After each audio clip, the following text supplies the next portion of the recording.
ロープを輪っかにして巻きつけます。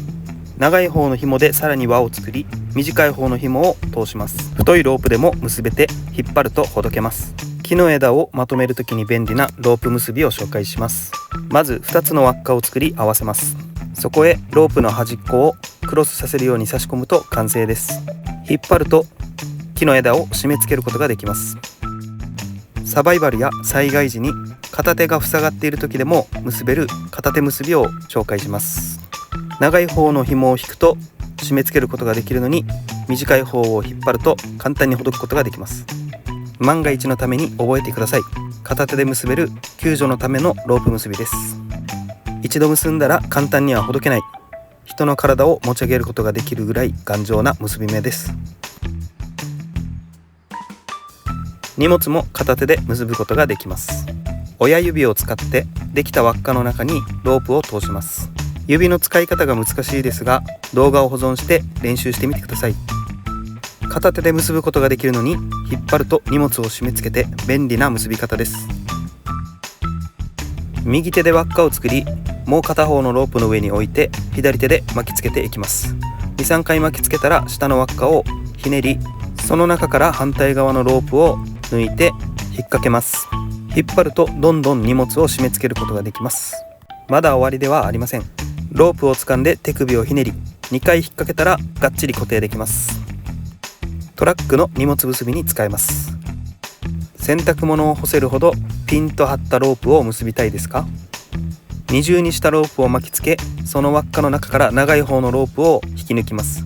そこにできた輪っかに短い方のロープを差し込み、輪っかを作ってその中に木の棒などを差し込めば強く固定することができます。反対側を作っていきましょう。ロープをひねって輪っかを作り、後ろ側から回して輪っかの中に紐を通します。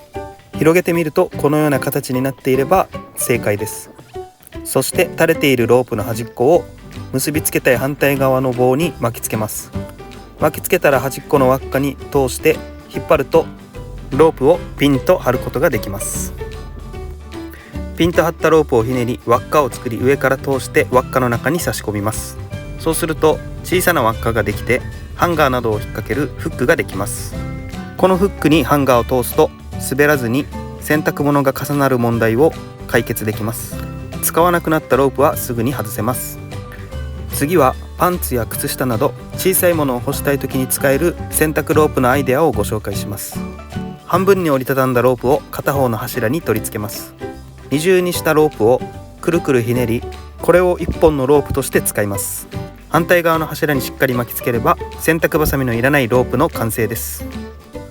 覚えておくと便利なロープ結びです。輪っかの中から長い方の輪っかを引っ張り、下に一度巻きつけてから上の輪っかに短い方の紐を通して引っ張ると完成です。短い方を引けばほどけます。フックにロープを結びましょう。一度フックの中からロープを通し、くるくるひねって一番端っこの輪っかの中に短い方の紐を通します。出てきたロープの端っこを親指で押さえて、長い方のロープを引っ張ると強く締め付けることができます。より強い結び方を紹介します。フックの中を2回通して輪っかを作ります。その輪っかを中指で押さえて、人差し指と親指で短い方の紐をくるくる巻いていき、輪っかの中から通して引っ張るだけです。最後にフックとロープの長い方を引っ張って強い結び目を作ることができます。実は釣り糸に針を結ぶときによく使われる結び目です。フックにロープを結ぶ最も簡単な方法を紹介します。輪っかを作って輪っかをフックの中から入れて上から回してそのまま引っ張るだけ。急いでいるときにはこの方法を使ってください。先ほどと同じ結び目ができるのにちょっと変わった結び方を紹介します。2つの輪っかを作り、そこからフックを通して引っ張るだけ。やり方は違いますが先ほどと同じ結び目ができています。自動車の鍵やキーホルダーに紐を結びたいですか？一番簡単な方法は輪っかの中に紐を通してキーホルダーを 2,3 回回します。一番下の輪っかに短い方の紐を通して長い方を引っ張るだけ。これで鍵を落とす心配が減りました。このネジを回すドライバーは細くてよく滑ります。そんな時にはこの方法を試してみてください。二重にしたロープを重ねて、そこにロープを巻きつけていき、最後できた輪っかの中に通します。ロープで滑り止めを作るということです。下の方の端っこの紐を引っ張ると上の輪っかが締まり、余った紐を切れば完成です。袋の口の紐が切れても大丈夫。この方法で袋を縛ることができます。袋の縛り方にも種類がたくさんあるのでやってみます。一緒に見ていきましょう。折りたたんだロープを後ろから回して、できた輪っかの中に短い方のロープを通して輪っかを作ります。その輪っかの中から長い方のロープを通して引っ張ると結ぶことができます。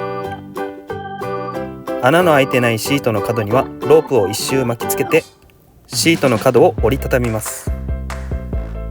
輪っかができますので、その輪っかの中に短い方の紐を通して長い方の紐を引くと固定できます。外すのも簡単で、テントを作るときに最適です。柱にロープを固定しましょう。まずは2周巻きつけます。巻きつけたところを緩めて、二重になっている部分の下から短い方の紐を通して長い方の紐を引っ張ると強く固定できます。外すのも簡単です。ロープで2つの輪っかを作り重ねます。上の方にできた輪っかの中から下の紐を引き抜きます。これで完成した輪っかの中にペットボトルの口を通します。運ぶのに便利な持ち手ができました。大工さんの糸結び。人差し指で奥の方の紐を引っ張り出して一度ひねって釘に巻きつけます。これで糸がしっかり固定できますので、次は反対側。輪っかの作り方に注意しながら釘に巻きつけます。糸をピンと張ってもう一度巻きつけるのですが、輪っかを一度ひねって張ります。そうすることで緩まずうまく固定することができます。始まりの結び目はもう一つあります。輪っかを2つ作り、片方からもう一つの輪っかを通して釘に巻きつけます。糸だと少し分かりにくいので太めの紐で再現します。スリップする結び目ができるのでしっかり固定することができます。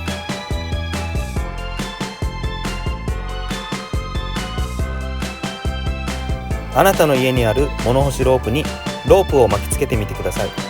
後から巻きつけたロープに洗濯物を挟むと強い風が吹いても大丈夫。洗濯バサミのいらない物干しロープの完成です。一瞬で結ぶことのできる滑る結び目を覚えていてください。とても簡単で役に立つ時が来るはずです。長いロープやコードを収納しましょう。輪っかを作り、下から後ろに回してもう一度輪っかを作ります。短い方を手前に引っ張り出してもう一度輪っかを作り、その輪っかの中から通すと完成です。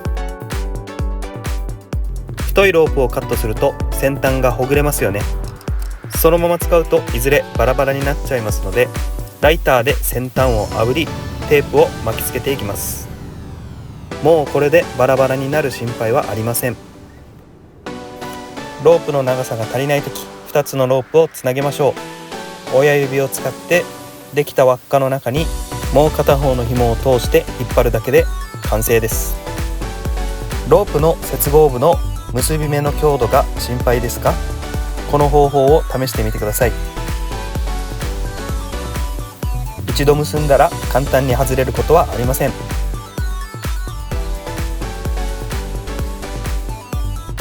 一度結んだらもう結び直すことの必要がないズボンの紐の結び方をご紹介します。動画を見ながらこの結び目を作ってみてください。ズボンの紐を何度も締め直すのが面倒くさいと思う人は、もう一つ締め付けを調整できるズボンの紐の締め方をご紹介します。試してみてください。おしゃれは足元から。靴紐をかっこよく結ぶ方法をご紹介します。普通の結び方とは違う方法で他の人と差をつけましょう。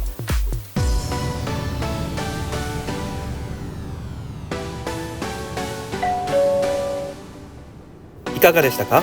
お気に入りのロープワークは見つかりましたか？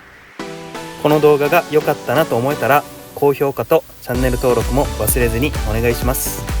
あなたの生活や仕事に役立つ結び目がきっとあったはずです。次回もまた見てくださいね。ご視聴ありがとうございました。